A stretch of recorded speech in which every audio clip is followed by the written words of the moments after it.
Buenos días, buenas tardes, buenas noches. Los saludo así porque no sé cuándo van a ver este video. ¿Cómo les va tercer año?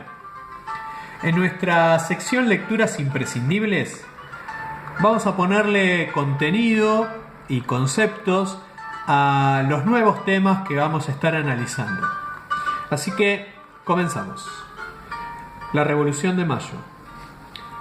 La propuesta de Cisneros fue discutida en una serie de reuniones que los criollos realizaron en la jabonería de Hipólito Vieites y en la casa de Nicolás Rodríguez Peña.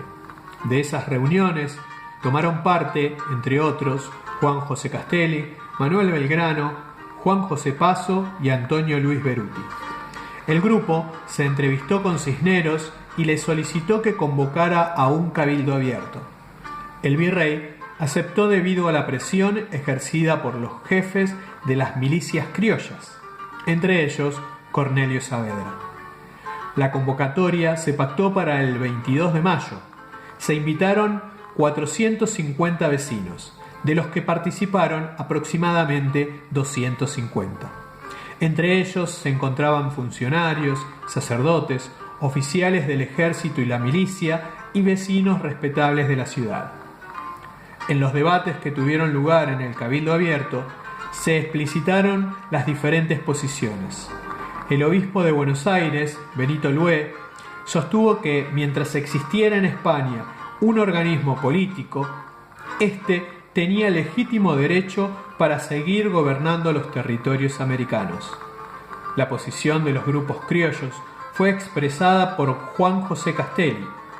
Este señaló que los americanos, de acuerdo con la proclama de la Junta Central de 1809, tenían los mismos derechos que los peninsulares para formar sus juntas de gobierno en ausencia del rey Fernando, a quien ya habían jurado fidelidad. Después de escuchar estos argumentos, los asistentes votaron. La postura ganadora fue la que proponía deponer al virrey Cisneros, argumentando que su cargo había caducado al desaparecer la autoridad que lo había designado. Hacemos un breve parate acá para explicar. En Europa, Napoleón estaba conquistando todos los territorios. Había depuesto a Fernando VII, lo había tomado prisionero y en su lugar había colocado a su hermano José Bonaparte. También se decidió que el cabildo asumiera provisoriamente el mando y que se encargara de formar una junta de gobierno para tutelar los derechos de Fernando VII. Pero la junta propuesta por el cabildo el 24 de mayo estaba presidida por Cisneros, aunque ya no como virrey. Esto generó el rechazo de los jefes de las milicias criollas, lo cual condujo al nombramiento de una nueva junta en la mañana del 25 de mayo de 1810.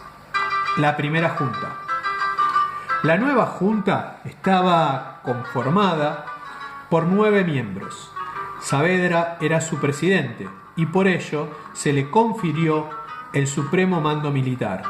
Sus secretarios fueron Mariano Moreno y Juan José Paso.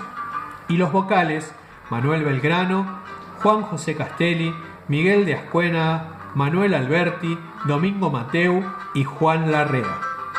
Esta junta, que conocemos como Primera Junta, fue el primer gobierno provisional del Río de la Plata y se legitimó en el principio jurídico de retroversión de la soberanía a los pueblos en ausencia del monarca. Este principio, que reconocía a los pueblos como entidades políticas, condujo a la Junta al envío de la circular del 27 de mayo a las ciudades del interior para que, por medio de elecciones, eligieran y enviaran sus representantes a Buenos Aires. Cuando los diputados electos llegaron a Buenos Aires, se produjo un conflicto entre Saavedra y Moreno. Este enfrentamiento se expresó en términos jurídicos. Los diputados debían incorporarse a la Junta de Gobierno o formar un Congreso Constituyente. La facción morenista planteó que estos debían formar un Congreso destinado a proclamar la independencia y sancionar una Constitución. la facción saavedrista propuso ampliar la junta existente con los nuevos diputados. Esta posición, más conservadora, buscaba manejarse con prudencia hasta saber cómo se resolvían los acontecimientos peninsulares. La Junta Grande. El apoyo otorgado por los representantes del interior del antiguo virreinato garantizó el triunfo de Saavedra en la disputa con Moreno, por lo que el 18 de diciembre de 1810 se conformó la Junta Grande. Moreno, disgustado, renunció a su cargo y fue destinado a una misión en Londres con el objetivo de buscar el reconocimiento británico al nuevo gobierno. Sin embargo, no llegó a destino, porque murió en alta mar. La Junta Grande desconoció al Consejo de Regencia como gobierno legítimo y se opuso al envío de representantes a las Cortes reunidas en Cádiz, porque en ellas no se respetaba la igualdad de representación entre los territorios peninsulares y los americanos, pero no tomó ninguna medida concreta para avanzar hacia la declaración formal de la independencia. La Guerra Revolucionaria. Junto a la circular que convocó a la elección de representantes de las ciudades del interior, la primera junta envió expediciones armadas al Alto Perú, al Paraguay y a la Banda Oriental, para persuadir a las autoridades locales sobre la conveniencia de reconocerla como nuevo gobierno y acatar sus decisiones. La expedición al Paraguay estuvo a cargo de Manuel Belgrano, quien fue derrotado y debió retirarse. Si bien su misión puede considerarse un fracaso porque no logró que Asunción se subordinara a Buenos Aires, en 1811 se formó en esa ciudad una junta local que se declaró independiente tanto de España como de Buenos Aires. La expedición al Alto Perú debió sofocar la rebelión que en Córdoba habían organizado el gobernador, el obispo y Liniers, que fue capturado y ejecutado por orden de la Junta. La victoria de Suipacha, a fines de 1810, permitió a los patriotas ocupar el Alto Perú, donde proclamaron la abolición del tribuno indígena y del sistema de castas para obtener así el apoyo de gran parte de la población. Sin embargo, estas medidas tuvieron como resultado la oposición de los criollos, que prefirieron mantenerse unidos a los españoles ante las libertades que los revolucionarios porteños querían implementar, ya que éstas alteraban el orden económico y social de la región. En julio de 1811, el ejército realista, que había sido enviado por el virrey del Perú, derrotó a las fuerzas revolucionarias en la batalla de Huaqui. Esta derrota significó la pérdida de las minas de Potosí y una larga guerra en el norte para impedir que Salta y Jujuy cayeran en manos de los realistas. En la Banda Oriental, la situación también se complicó porque el Cabildo de Montevideo se negó a reconocer a la Junta de Buenos Aires y logró que el Consejo de Regencias nombrara a Francisco Javier de Lío como nuevo virrey del Río de la Plata. Los porteños lograron el apoyo del criollo José Gervasio Artigas, quien organizó la resistencia en la campaña oriental. Las tropas de Artigas vencieron a los realistas en Las Piedras en mayo de 1811. Luego avanzaron hacia Montevideo y sitiaron la ciudad con ayuda de tropas porteñas en 1812. Hacemos un nuevo parate acá para poner un poco de orden en esta explicación. Y vamos a reconocer como sucesión de gobiernos patrios a estos conceptos que ahora les voy a decir. Primero tenemos, como su nombre lo indica, a la primera junta. Después se estableció la Junta Grande. Después vinieron los triunviratos y finalmente los directorios. Todos estos gobiernos centrales se encargaron de llevar adelante el proceso de la guerra por la independencia entre 1810 y 1820 aproximadamente. Bueno, continuamos. El segundo triunvirato. Como ya hemos visto, en 1812 se sancionó en Cádiz una constitución liberal que creó una monarquía constitucional. Ante esa sanción, el Río de la Plata revolucionario tenía dos opciones: aceptar formar parte de la nueva nación española o se arriesgaba a ser declarado rebelde por la metrópoli. En este dilema ya no había lugar para la posición moderada que planteaba el triunvirato, y la opción de declarar la independencia pasó a ocupar el primer lugar en la agenda política.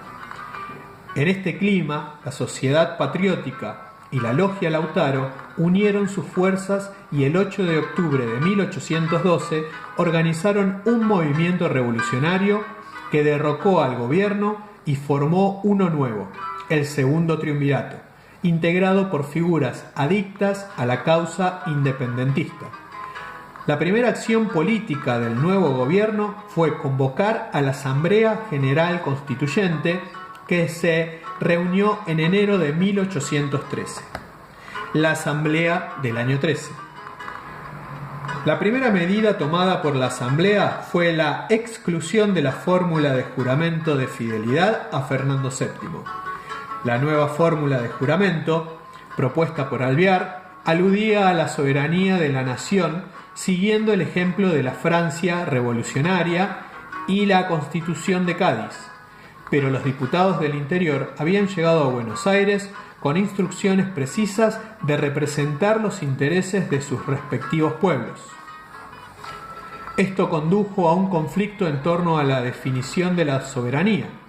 El grupo porteño, que representaba las ideas de la Sociedad Patriótica, y la Logia Lautaro, defendían una forma de gobierno centralista, en la cual la soberanía era única e indivisible, situación que debía reflejarse en la unidad de todos los territorios que componían el antiguo virreinato. El predominio de Buenos Aires se justificaba por su calidad de antigua capital virreinal y cuna de la Revolución.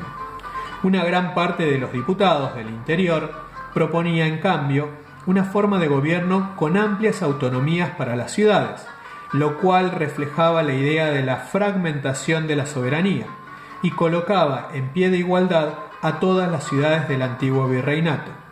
En la época, este modelo político fue denominado federal, pero en realidad aludía a un régimen confederal similar al utilizado por los estadounidenses entre 1776 y 1787. Las medidas de la Asamblea del año 13. Si bien la Asamblea del año 13 no logró concretar sus objetivos iniciales, declarar la independencia y sancionar un texto constitucional, sus medidas fueron de gran importancia porque marcaron la ruptura con el orden heredado de las instituciones españolas. En el plano social y económico, la Asamblea decretó la libertad de vientres, por la cual todos los hijos de los esclavos nacerían libres. La abolición de la servidumbre de los indígenas, la supresión de los títulos de nobleza, la eliminación del mayorazgo y la destrucción de los instrumentos de tortura. En el plano político se aprobaron el himno nacional y el escudo como símbolos patrios. La imagen de Fernando VII fue reemplazada por el escudo en las monedas y se decretó el 25 de mayo como fiesta patria. El fracaso de una segunda expedición al Alto Perú, comandada por Belgrano, durante 1813, y el cambio de coyuntura en Europa, que presagiaba un pronto regreso de Fernando VII al trono español, llevaron a la Asamblea a decidir la creación de un poder ejecutivo unipersonal, el Directorio. El Congreso de Tucumán. Los sucesos de 1814 pusieron a prueba a los partidarios de la Revolución. En efecto, la derrota de Napoleón, el regreso de Fernando VII y la restauración de las monarquías absolutas en Europa no dejaban muchas alternativas para la revolución rioplatense. Se aceptaba la sumisión al absolutismo de Fernando VII o se declaraba formalmente la independencia. Convencido el grupo porteño de que no quedaba otra alternativa que romper formalmente con España, el directorio decidió convocar un nuevo Congreso Constituyente en la ciudad de San Miguel de Tucumán. La elección de esta ciudad, alejada de Buenos Aires, se debió al clima de oposición hacia el directorio generado por la Liga de los Pueblos Libres, encabezada por Artigas e integrada por la Banda Oriental, Las Misiones, Entre Ríos, Santa Fe y Corrientes, que no envió diputados al Congreso. Las sesiones del Congreso de Tucumán se iniciaron el 24 de marzo de 1816 y el 9 de julio se declaró la independencia de las Provincias Unidas de Sudamérica, de la dominación española y de toda otra dominación extranjera. Días después se adoptó como símbolo patrio la bandera celeste y blanca que Manuel Belgrano había creado en 1812. De esta manera queda declarada nuestra independencia, pero todavía iban a faltar algunos años para que esa independencia pudiera consolidarse. El que se iba a encargar de ese proceso de consolidación de la independencia iba a ser San Martín, realizando el cruce de los Andes, liberando a Chile y después a Perú. Bueno, hasta acá hemos llegado. Espero que la explicación y los conceptos leídos hayan quedado claros. Ya saben que si quieren hacerme alguna pregunta pueden dejarla en la zona de los comentarios o mandármelas por el Classroom o por mail, como prefieran.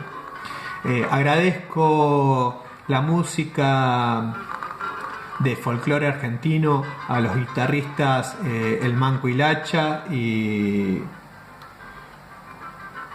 a Don Zavala, perdón, estaba leyendo su nombre. Las imágenes que estuvieron viendo son de una película sobre la vida de Belgrano del año 1971 que me pareció que ejemplificaba de una forma bastante acertada cómo era la vida en ese momento. Así que sin más les dejo un afectuoso saludo y les digo hasta la próxima.